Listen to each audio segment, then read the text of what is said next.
ഓൻ കൊമ്പങ്കാട്ടത്തെ കുട്ടിയാന്ന് പറയാൻ തന്നെ മാനക്കടായിക്കും. ഒരെ തടി ഒന്ന് ശരിയാക്കിയിട്ട് ബാക്കി പരിപാടിയുള്ളൂ. പേടിപ്പിച്ചാല് വന്നു. നിങ്ങളെങ്ങട്ടാ പോണു?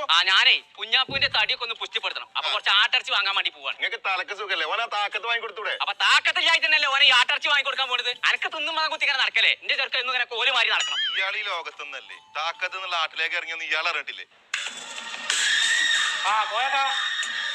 എത്ര വേണ്ട? ഒരു 5 കിലോ എടുത്തോ. ആ ചെറുക്കനെ തടി എന്നിട്ട് ഉസാറാണ്. നിങ്ങൾ ഒന്നരാട ആട്ടത്തോണ്ട് കുഞ്ഞാപ്പൂരെ തടി തന്നില്ല. ഞാൻ കാര്യം പറഞ്ഞുതരാം. എന്താ കാര്യം ഒന്ന് അതും പറഞ്ഞോട്ടെ ആദ്യം. നല്ലോണം ആടും കുറച്ച് മരുന്നിട്ടിട്ട് ഒരു ആട്ടിലേക്ക് ഇറങ്ങിക്കും. അതിന്റെ പേരാണ് താക്കത്ത്. അതാണ് വാങ്ങിക്കൊണ്ട് കൊടുക്കാനും. അത് ആദ്യം പറയണ്ട അംശേച്ചി. കേൾക്കും പൈക്കോളിന്റെ മുതലാളി ചീത്താറ്. എന്താ സാധനം വാങ്ങാതെ പോയി? അയാൾ ബോട്ടിക്കാതെ നിൽക്കണേ. ബോട്ടി വലിക്കൊന്നുമില്ല, പോവാൻ പറയാം. ഒന്ന് നിന്നാ. കോയാക്കാണല്ലോ. എന്തേ? ഞാൻ ഒരു കാര്യം ചോദിക്കാനാ. ഈ താക്കത്ത് നിന്ന് ഇറങ്ങാൻ ആട്ടിലേക്ക് ഇറങ്ങിക്കും. അതിനെ കുറിച്ച് എനിക്ക് എന്തെങ്കിലും അറിയും? പിന്നെ അറിയാതെ നമ്മളൊക്കെ വയസ്സങ്ങാലത്ത് പിടിച്ചിരിക്കണ അയിമല്ലേ? നിങ്ങൾക്ക് എന്തിനാ